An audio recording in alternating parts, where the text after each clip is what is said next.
भोकरदन पोलिसांची धडाकेबाज कामगिरी. मध्य प्रदेशातून 8,80,000ची रोकड हस्तगत.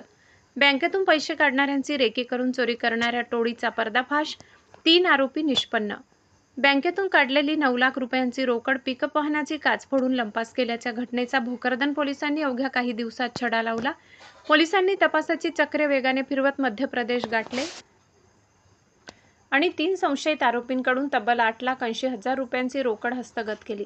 धडाकेबाज कारवाईमुळे बँक परिसरात रेकी करून चोरी करणाऱ्या टोळीचा पर्दाफाश झालाय.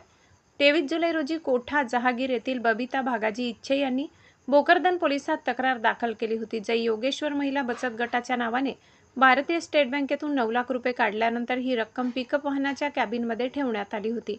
भोकरदन जाफराबाद रोडवरील रत्नमाला लॉनजवळ वाहन उभे करून त्या ठिकाणी चहा पिण्यासाठी गेल्या असता अज्ञात चोरट्यांनी वाहनाची काच फोडून रोकड लंपास केली होती.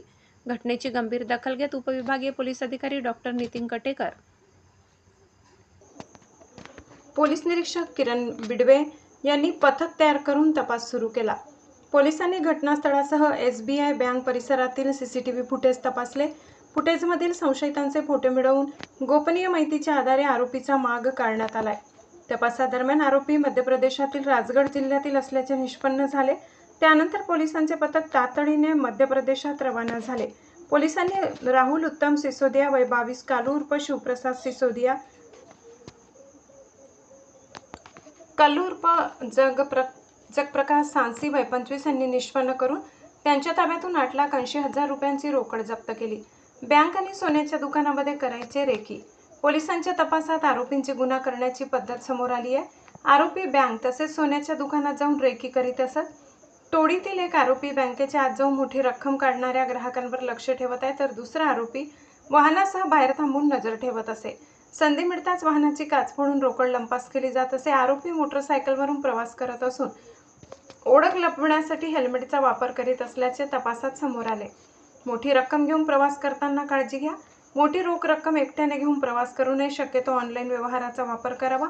बँकेतून पैसे काढल्यानंतर मध्ये कुठेही थांबता थेट घरी किंवा कार्यालयात जावे. बँक परिसरात अनोळखी व्यक्ती संशयास्पदे वावरताना आढळल्यास सावध राहावे. मोठी रक्कम असल्यास सोबत ओळखीची व्यक्ती ठेवावी आणि निर्जन ठिकाणी थांबणे टाळावे, असे आवाहन पोलीस निरीक्षक किरण बिडवे यांनी नागरिकांना केले. ही कारवाई पोलीस अधीक्षक तेगबीर सिंह संधू, अप्पर पोलीस अधीक्षक विक्रम साडी आणि उपविभागीय पोलीस अधिकारी डॉक्टर नितीन कटेकर यांच्या मार्गदर्शनाखाली पोलीस निरीक्षक किरण बिडवे, सहाय्यक पोलीस निरीक्षक राहुल बांगर, पोलीस उपनिरीक्षक पवन राजपूत तसेच पोलीस अंमलदार संदीप भुतेकर, संतोष बनकर, किशोर मोरे, उमेश टेकाडे व शिवाजी जाधव यांनी केली. अपतक न्यूज महाराष्ट्रासाठी मुस्तफा पठाण, जालना.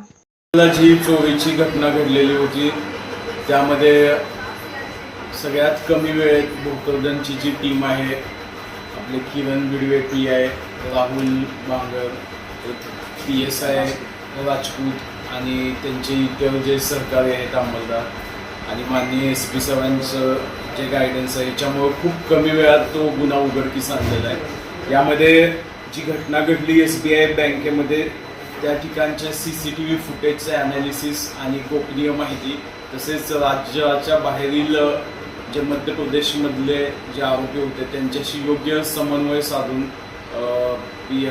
पोलीस निरीक्षक बिडवे यांनी टीम पाठवली आणि अतिशय उत्कृष्टरित्या जवळपास 90% जास्त आपण ते कॅश रिकव्हरी केलेले आहे. यामध्ये जे आरोपी होते ते खूपच सराईत होते. त्यांची मोडस ऑपरेंडीमध्ये ते ज्या ज्या ठिकाणी अशी कॅशचं ट्रान्झॅक्शन होतं त्या ठिकाणी रेकी ते करतात. शक्यतो ते मोटरसायकलचा वापर करतात, हेल्मेट वापरतात चेहरा दिसू नये म्हणून आणि यांच्यावरती अगोदर पण गुन्हे दाखल आहेत आणि ते लॉकचा वापर करत नाहीत गुन्हा घडल्यानंतर. त्यामुळे ह्या एवढे सगळे चॅलेंजेस असताना यांनी गोपनीय माहिती आणि एका चिकाटीनं प्रयत्न केले आणि आपल्याला ते पूर्ण कॅश मिळाली. आरोपींची नावंसुद्धा निष्पन्न झालेली आहेत, त्यांनासुद्धा आम्ही लवकरच अटक करू. अशा पद्धतीने हा गुन्हा उघडकीस आणण्यासाठी भोकरदन पोलीस स्टेशननं खूप चांगली कामगिरी केली. काय आवाहन करणार तुम्ही नागरिकांना सर? ह्या घटनेच्या अनुषंगानं बघितलं तर असं वाटतं जी कॅश आपण ट्रान्झॅक्शन करतो आणि कॅरी करतो तर यामध्ये काळजी घेणं खूप आवश्यक आहे.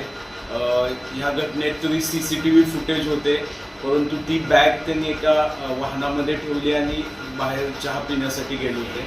तर शक्यतो कॅश ट्रान्झॅक्शन करताना आपण सोबतच ठेवावे, जास्त सिक्युरिटीचा वापर करावा आणि शक्यतो शक्य असेल त्या ठिकाणी ऑनलाईन व्यवहार करणं योग्य राहील, जेणेकरून अशा घटना घडण्यापासून आपण परावृत्त करू शकतो.